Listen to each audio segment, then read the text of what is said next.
नमस्ते दोस्तों, आपका स्वागत है अननोन वर्ल्ड में। यहाँ हम बातें करते हैं दुनिया के कुछ जाने अनजाने ज्ञान के बारे में। आज दोस्तों हम बात करने वाले हैं अष्ट सिद्धि के बारे में। अष्ट सिद्धि का सरल भाषा में अर्थ किया जाए तो 8 शक्तियाँ होता है। इस वीडियो में मैं आपको बात करने वाला हूँ ये 8 शक्तियाँ कैसे काम करती हैं, क्या है, और एक ऐसे व्यक्ति के बारे में जिन्होंने ये 8 शक्तियाँ प्राप्त की थी। तो दोस्तों, योग शास्त्र अष्ट सिद्धियों की बात करता है। यह अष्ट सिद्धियां हैं अणिमा, महिमा, गरिमा, लघिमा, प्राप्ति, प्राकाम्य, ईशिता और वशीता। योग शरीर और मन को आत्मा के साथ जोड़ने का काम करता है। चेतना की बदली हुई दिव्य स्थिति में सिद्ध योगी यह 8 सिद्धियों का उपयोग करते हैं। सिद्ध योगी प्रथम अणिमा सिद्धि द्वारा अपने स्वरूप को अत्यंत सूक्ष्म कर सकते हैं। महिमा नाम की दूसरी सिद्धि ऐसी है जिसमें सिद्ध योगी अपने स्वरूप को अत्यंत बड़ा बना सकते हैं। गरिमा नाम की तीसरी सिद्धि ऐसी है जिसमें वे अपने स्वरूप को अत्यंत भारी वजनदार बना सकते हैं। लघिमा नाम की चौथी सिद्धि ऐसी है जिसके द्वारा वे अत्यंत छोटे और वजन में सबसे हल्के हो सकते हैं। प्राप्ति नाम की पांचवी सिद्धि के द्वारा ये कोई भी चीज नजदीक हो या दूर पल भर में प्राप्त कर सकते हैं। प्राकाम्य नाम की छठी सिद्धि ऐसी है जिसके द्वारा प्रबल और अटल इच्छा उत्पन्न कर सकते हैं। वे जो चाहें वे उस हिसाब से किसी भी घटना को आकार दे सकते हैं। ईशिता या ईशित्व नाम की सातवीं ऐसी सिद्धि है जिसके द्वारा सर्वशक्तिमानपन, सर्वज्ञापन या सर्वव्यापीपन जैसे ईश्वर जैसे गुण धर्म उत्पन्न कर सकते हैं। उसके द्वारा वो कुछ भी कर सकते हैं, कुछ भी जान सकते हैं या कहीं पर भी उपस्थित रह सकते हैं। वसीता या वसीत्व के नाम से जानी जाती है आठवीं सिद्धि ऐसी है कि ईश्वरीय आकर्षण शक्ति उत्पन्न करके वे सर्व को अपने वश में रख सकते हैं। अनेक योग पुरुष यह अष्ट सिद्धि का उपयोग मानव कल्याण के खातिर करते रहते हैं। तो दोस्तों, ये मैंने बताया कि ये अष्ट सिद्धियां कैसे काम करती हैं। आइए अब जानते हैं ऐसे व्यक्ति के बारे में जिनके पास ये 8 शक्तियां देखने को मिल सकती है। जी हाँ, ये अष्ट सिद्धियां सभी की सभी शक्तियां उनके पास थी। उनका नाम है नीम करोली बाबा। नीम करोली बाबा का जन्म तारीख, माता पिता का नाम कोई नहीं जान पाया। वे आगरा जिले के अकबरपुरा गांव में रहते थे। 19वीं सदी के अंतिम दिनों में उनका जन्म और बचपन वहीं बीता होगा वैसा माना जाता है। बचपन में उनका नाम लक्ष्मी नारायण शर्मा था। 11 वर्ष की उम्र में वे घर छोड़ के गुजरात आए थे और मोरबी से 40 माइल दूर बबानिया गांव में रहते थे। वहां एक प्राचीन आश्रम में उन्होंने साधना की थी। गुरु के पास दीक्षा लेने के बाद उनका नाम लक्ष्मण दास पुरी या लक्ष्मण दास वैरागी हुआ था। योग साधना के बाद उनको जब सभी सिद्धियां प्राप्त हो गई तब वे नीम करोली गांव में आए जिसका मूल नाम था नीम करोरी, जो ब्रज के एक छोटे गांव का नाम है। थोड़े साल इस गांव में रहने के बाद जीवन भर वो देश के अनेक स्थानों पर परिभ्रमण करते थे, पर वो गांव का नाम उनके साथ हमेशा ही जुड़ा हुआ रहा। वे नीम करोली के बाबा या नीम करोरी बाबा के नाम से जाने जाते।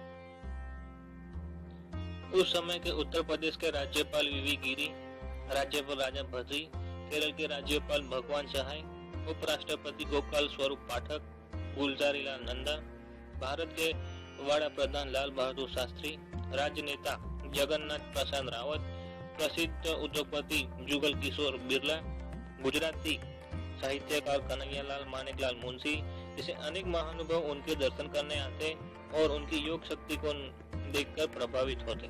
नीम करोली बाबा पहनावे में साड़ी, धोती और चादर का प्रयोग करते।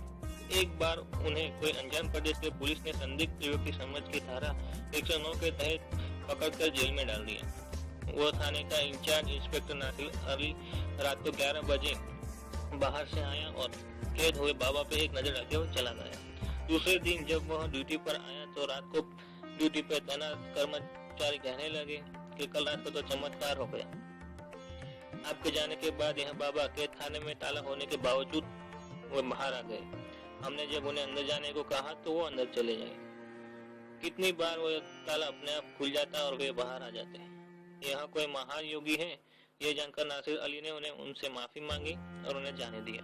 इस घटना में बाबा ने अनिमा और लकीमा शक्ति का उपयोग करके कैद खाने में से बाहर आने का चमत्कार किया था। आंध्र प्रदेश के विकासापट्टनम में जन्मे सिद्ध योगी तेलंग स्वामी ने भी कई बार कैदखाने में से बाहर आने का चमत्कार कर दिखाया था। भगवान श्री कृष्ण योगेश्वर कहलाते हैं। भगवान होने के नाते यह अष्ट सिद्धियां उनके पास होना स्वाभाविक है। उन्होंने महिमा शक्ति का उपयोग करके कौरवों की सभा में अपना विराट स्वरूप दर्शाया था। अर्जुन को विश्व रूप दर्शन कराया, उसमें भी महिमा शक्ति का उपयोग किया गया था। तृणावर्त राक्षस जब मारा गया तब भगवान श्री कृष्ण बचपन की अवस्था में अपने माता की गोदी में थे। उस वक्त गरिमा सिद्धि का उपयोग करके भगवान ने अपना वजन अत्यंत भारी बना दिया था और माता यशोदा को ऐसा लगा था कि उनके गोदी में कोई बालक नहीं पर पत्थर की बड़ी शिला है। फर्रुखाबाद रेलवे स्टेशन पर एक अंग्रेज टिकट चेकर ने नीम करोली बाबा को फर्स्ट क्लास कंपार्टमेंट में से नीचे उतार दिया। कंपार्टमेंट में से नीचे उतरने के बाद वहां ट्रेन के नजदीक ही बैठ गए।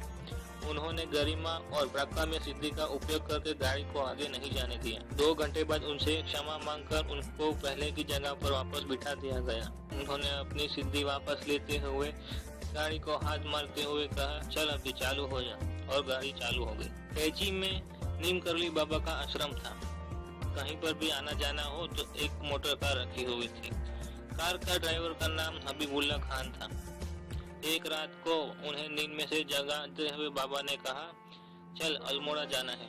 बाबा को उत्तर देते हुए ड्राइवर ने कहा, बाबा कार में पेट्रोल लगभग खत्म होने आया है और अभी रात को पेट्रोल भर नहीं सकते। बाबा ने कहा, चिंता मत कर, चल। बाबा कार में बैठ गए और उसने कार चालू कर दी।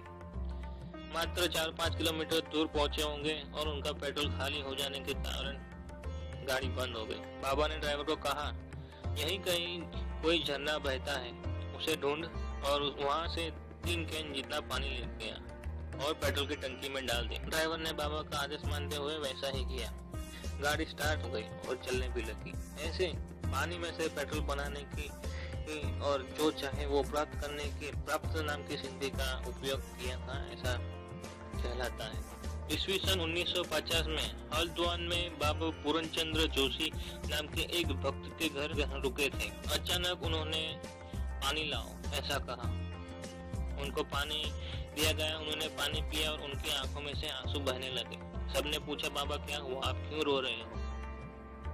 उन्होंने उत्तर देते हुए कहा, अभी एक पल पहले ही भारत के महान संत रमन महर्षि हमको छोड़ के ईश्वर के धाम में चले गए हैं। उस समय रमन महर्षि तो तिरुमलाई में थे, जहां उनका निधन हुआ था। दूसरे दिन सबने वर्तमान पत्र पढ़े और रमन महर्षि का उसी समय मृत्यु हुआ था जिस समय बाबा ने उनको जानकारी दी थी। ऐसे इसी तरह की सर्वज्ञता और सर्वव्यापकता की सिद्धि से उन्हें अतीन्द्रिय का ज्ञान हुआ था। यह सिद्धि का उपयोग करके बाबा ने उसे, जिसे संस्कृत का कुछ भी ज्ञान नहीं था, वैसे ठाकुर गाती के पुजारी के मुख में से गीता के 11वें और 12वें अध्याय का सड़सड़ाहट पाठ करके दिखाया था। नीम करोली बाबा लखनऊ में उनके भक्त कर्णवीर के वहां रुके हुए थे। एक दिन उन्होंने कहा, तू गोविंद वल्लभ पंत को वहां जाकर बुला के लेके आ। उनको कहना कि बाबा ने बुलाया है। उसने कहा, गोविंद पंत जी अब केवल कांग्रेस के कार्यक्रम नहीं रहे, वे अभी मुख्यमंत्री हैं। मुझे कोई उनको अंदर मिलने नहीं जाने देगा। उसे डरता और आनाकानी करते हुए देखते हुए बाबा ने बोला, अच्छा मत जा, गोविंद पंत को मैं यहीं बुला लेता हूँ। थोड़ी देर बाद बाबा ने अचानक बोला, चलो अपने बाहर जाते हैं और गोविंद पंत की राह देखते हैं, वहाँ यहाँ आने की तैयारी में है। सब बाहर जाके खड़े हो गए। 5 मिनट के बाद गोविंद पंत की गाड़ी रास्ते पर आकर खड़ी रही। बाबा उसमें जाकर बैठ गए और गोविंद पंत के साथ बातचीत करने लगे। इसमें बाबा ने वसीता नाम की सिद्धि का उपयोग करके गोविंद पंत को अपने तरफ आकर्षित किया और वहां आने के लिए वशीभूत कर दिया। 11 सितंबर 1973 के रोज नीम करोली बाबा ने स्वर्ग गमन किया था। तो दोस्तों, यह जानकारी थी बाबा नीम करोली और उनकी अष्ट सिद्धियों के बारे में। उम्मीद करता हूँ आपको यह वीडियो पसंद आया होगा। अगर पसंद आया है तो इसे लाइक जरूर कीजिए। अगर आप नए हैं तो आप सब्सक्राइब कीजिए और सब्सक्राइब करने के साथ साथ में लगा हुआ बेल आइकन भी दबा दीजिए, ताकि जब भी मैं नया वीडियो अपलोड करूँ तो आपको नोटिफिकेशन तुरंत ही मिल जाए। तो दोस्तों, बहुत बहुत शुक्रिया वीडियो देखने के लिए। मिलते हैं अगली बार नई जानकारी के साथ।